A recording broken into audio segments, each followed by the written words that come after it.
live again. Hallelujah. For all you've done. Hallelujah. For all you've done. Hallelujah. For all you've done. Is that?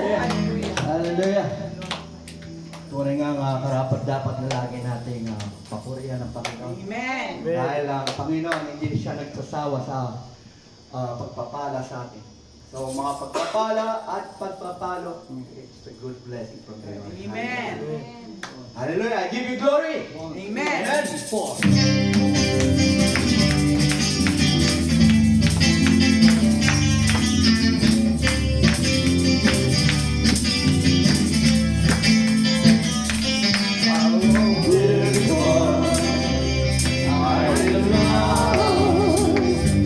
It's your word, it's your love.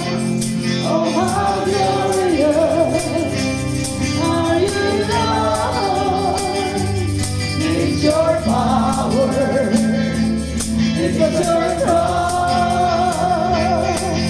that saved me and rescued me.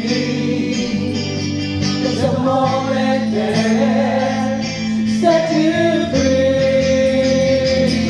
I give you glory, glory. I give you glory, glory.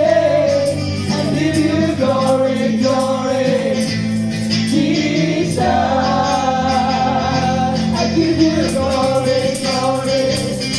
I give you glory, glory. I give you glory, glory. Jesus.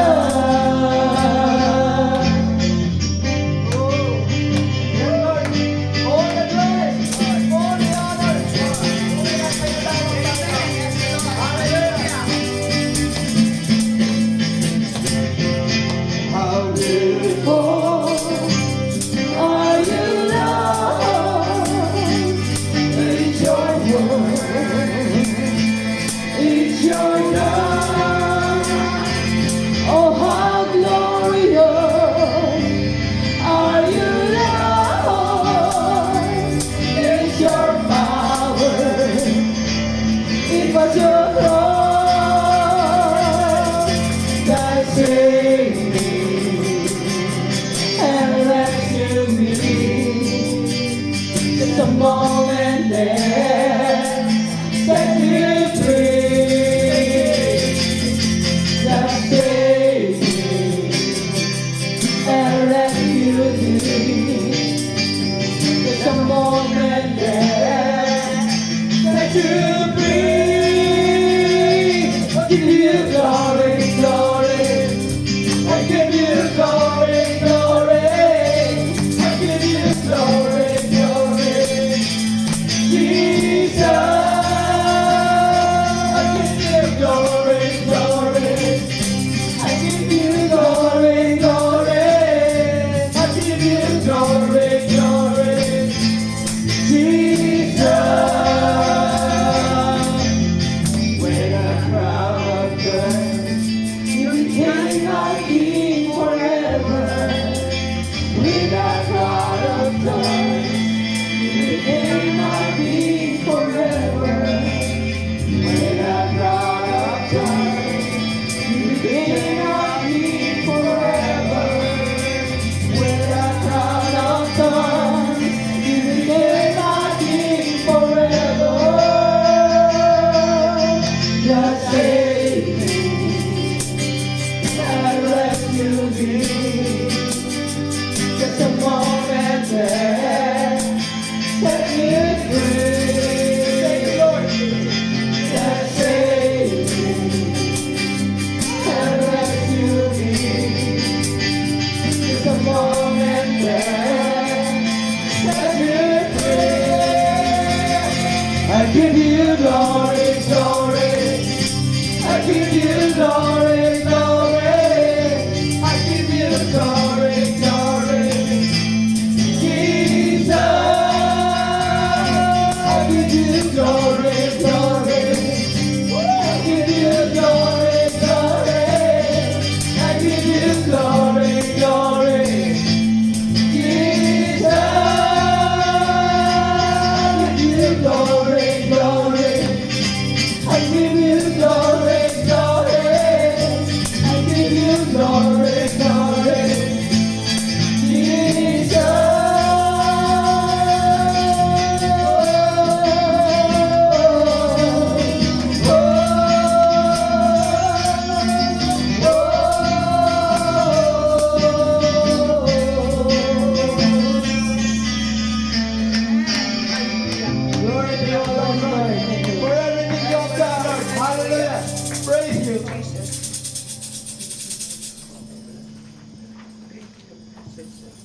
Yes, Lord, I belong to you.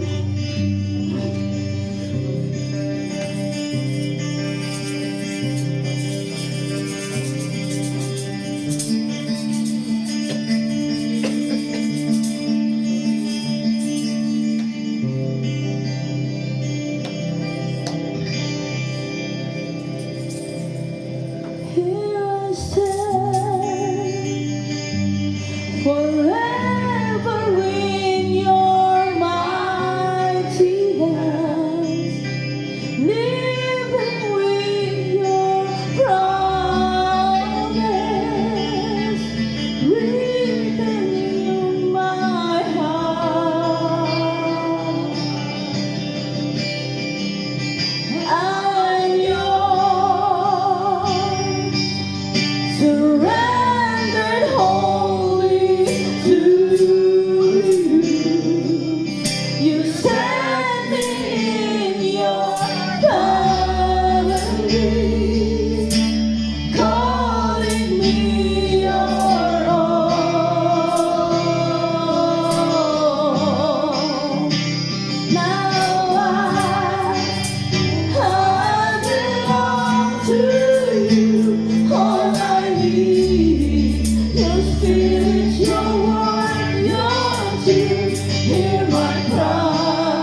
Muli, may babasahin po ko mula sa banal na salita ng Diyos. Psalm 4 verse 8. In peace I will lay down and sleep, for you alone, O Lord, you keep me safe. Amen. For you alone deserve all glory. For you alone deserve all praise. Father, we worship and adore you. Father, we long to see your face. For you alone deserve all glory. For you alone deserve all praise. Father, we love you and we worship you this day.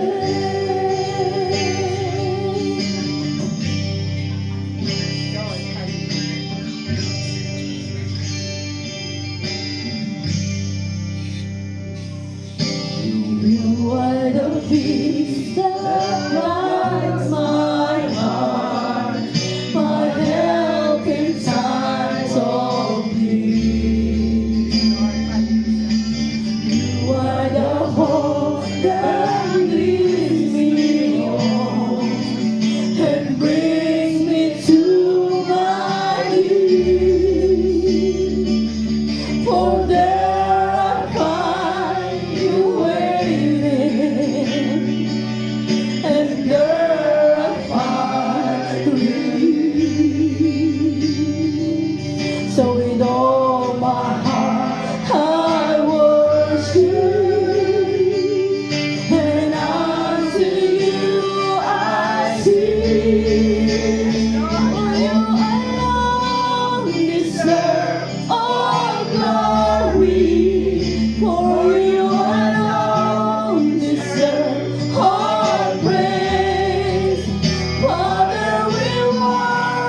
deserve all praise. Father, we worship and adore you. Father, we long to see your face. For you alone deserve our glory. For you alone deserve all praise. Father,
Lord. Thank you, Lord. Salamat po, Panginoon, sa araw na ito at napagtubayan po namin ang pag-awit at papapuri namin sa iyo, Panginoon. Maraming salamat po. Ikaw na po aming tataas. Amen.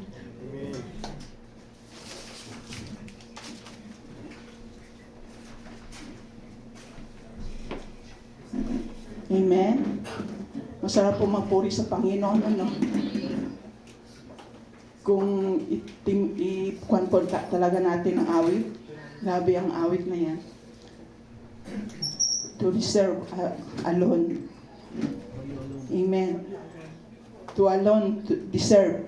Diba? Grabe kung nakuan talaga natin yung awit na yon. Mga kuan talaga sa ating puso.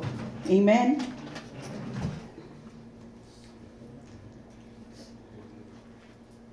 Marami pong mga tao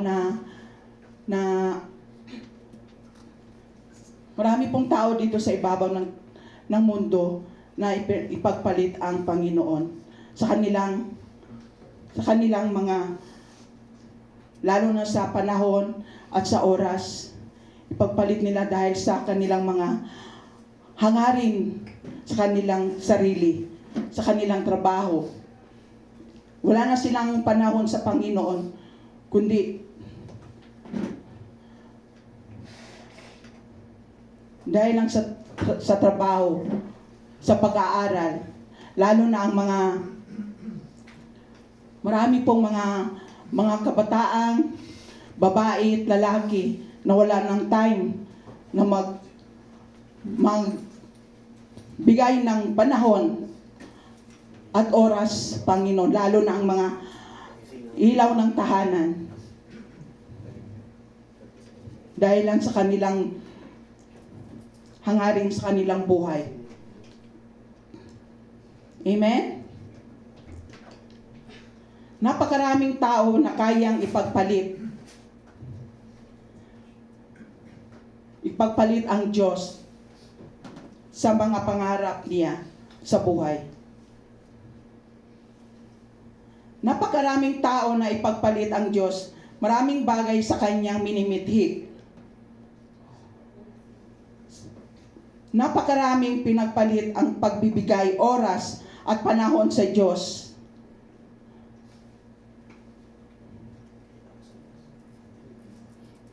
Pero nakakalungkot man sabihin, beloved sisters, ang sabi po sa Bible sabi nga sa Bible, kung wala ang Diyos, walang kasiyahan ang sinuman. Yan po ang sabi ng mga ngaral. Dito sabi ni Solomon, kung wala ang Diyos, walang kaligayahan ang sinuman.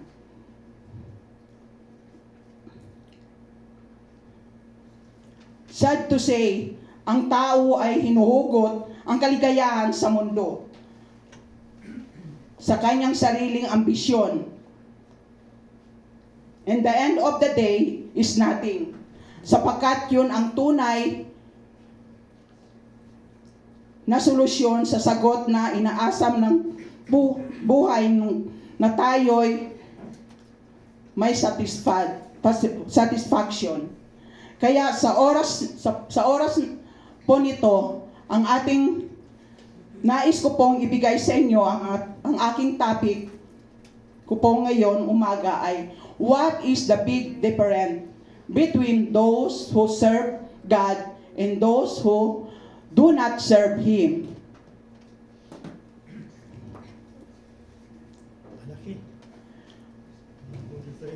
Ano nga ba ang pinakamalaking pagkakaiba ng mga taong naglilingkod sa Diyos at hindi?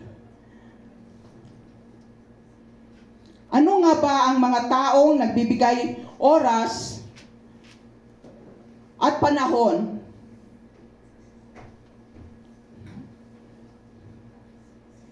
nagtalaga ng buhay para ipagamit sa Diyos ang kanilang mga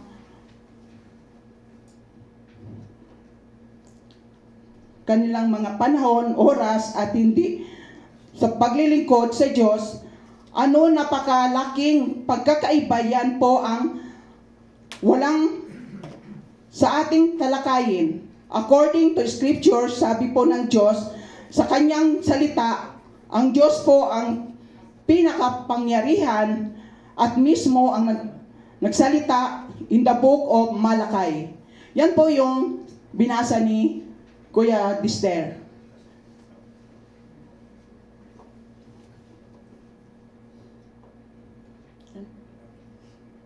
Araw. Dito. Ayaw pa balik. Yan po. Yan po yung binasa ni Kuya Dister. Malakay 3:10. Muli ninyong makikita ang pagkakaiba ng mabuti at ng masama, ng taong naglilingkod sa Diyos at ng hindi naglilingkod sa Kanya. Amen po. Mag-pray muna tayo. Hallelujah, Lord. We bless you, God, Lord. Lord, marami pong salamat, O God, Lord, na ikaw po, Lord, nangunguna, O God, sa akin, Panginoon. Hindi ko po ito magagawa, Panginoon, pag wala ka sa aking puso, Panginoon, at sa aking buhay, Panginoon.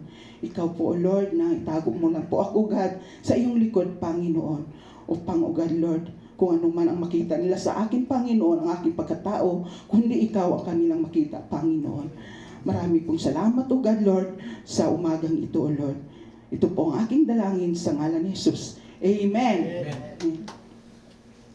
Yan po, no? Muli ninyong makikita ang pagkakaiba ng mabuti at ang masama, ng taong naglilingkod sa Diyos at ang hindi naglilingkod sa Kanya.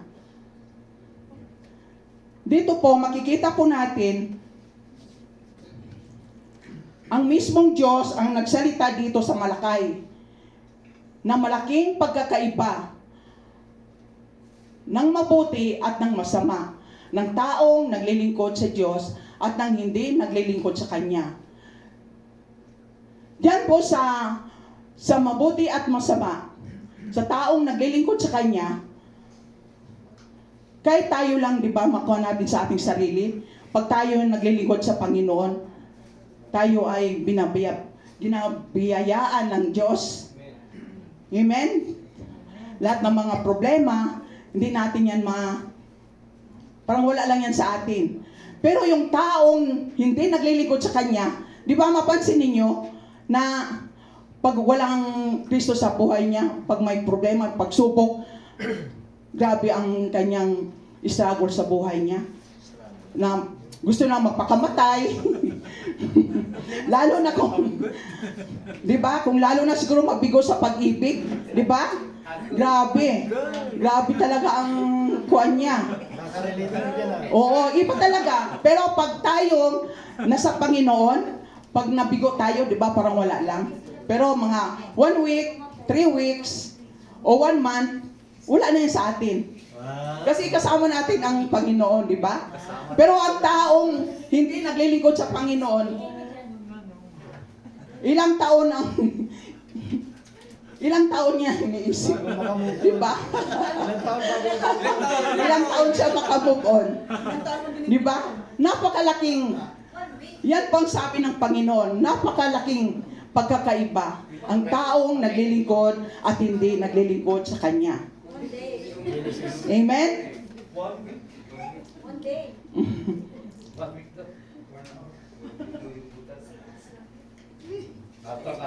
Isa pa. Kung alam, wala na yun.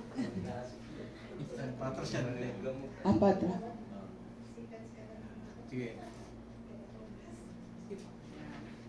May apat na big difference ang mga kuwan natin ngayon na paano naglingkod ang tao. Apat, 4 difference. Number 1. Katuruan sa, yan po, number 1, those who serve God are blessed.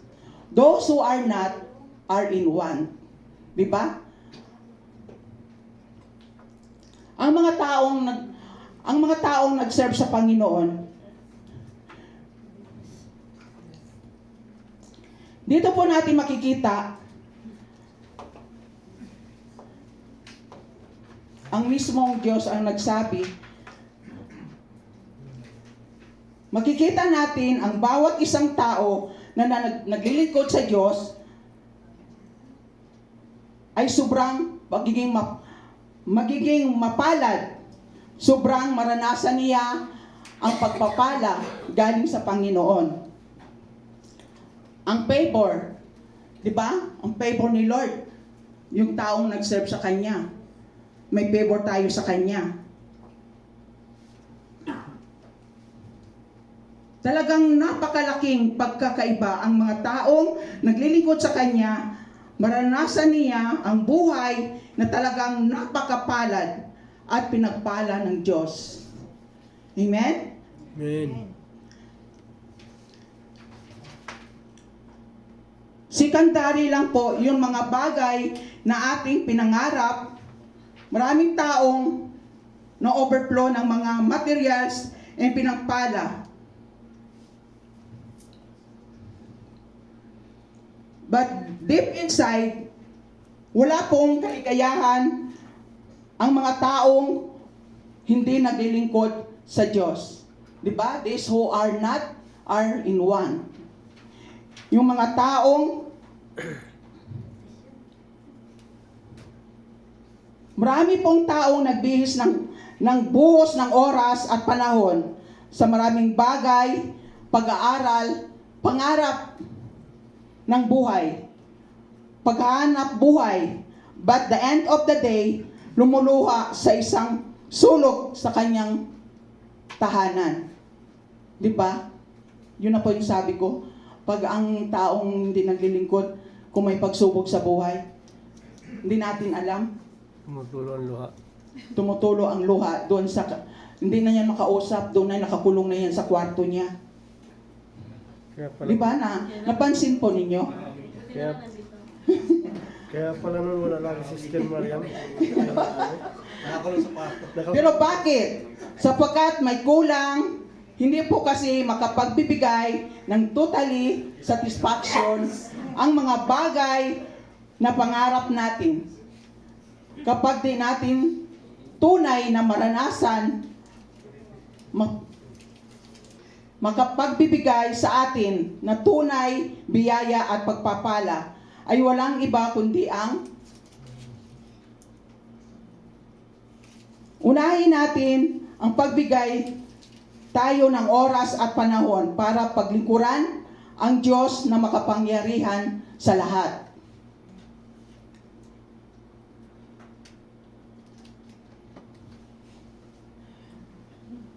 Mga kapatid, ito po ang sinasabi ng Diyos sa mga taong naglilingkod sa Kanya, maranasan ang biyaya ng Diyos, pero ang mga taong hindi nagtalaga ng oras sa Kanya ay wala. Di ba? Hindi nila maranasan ang pagpapala.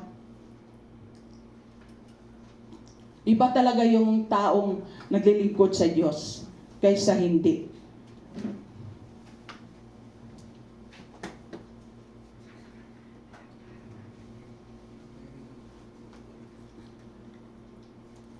Kaya ito po yung sinasabi ng Diyos.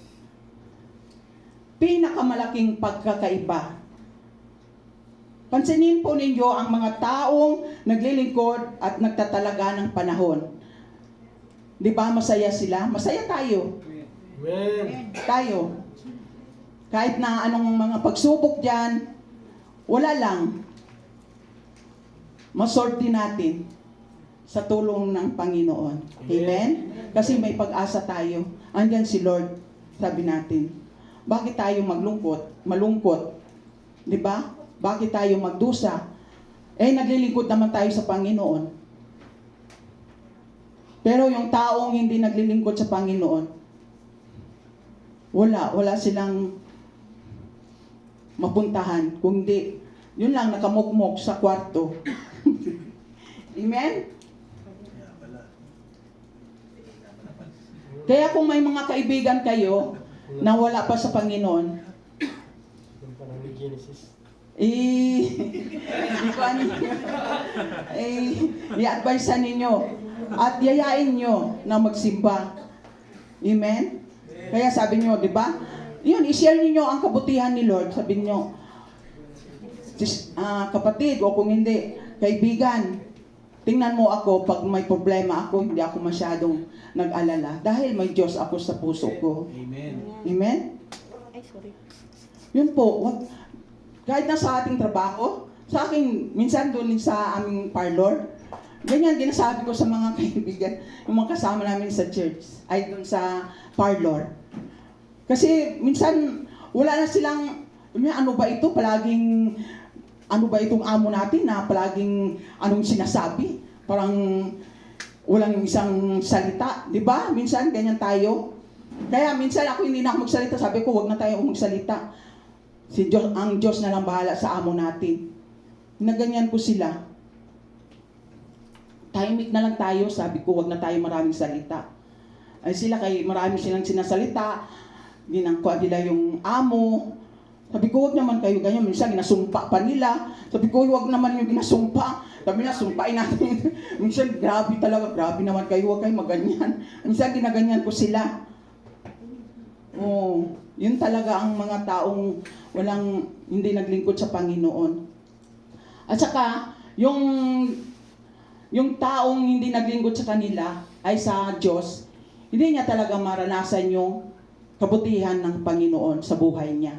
Diba? Those who are not are in one. Amen? Number 2, Yung verse. Pindot. Balik. babalik.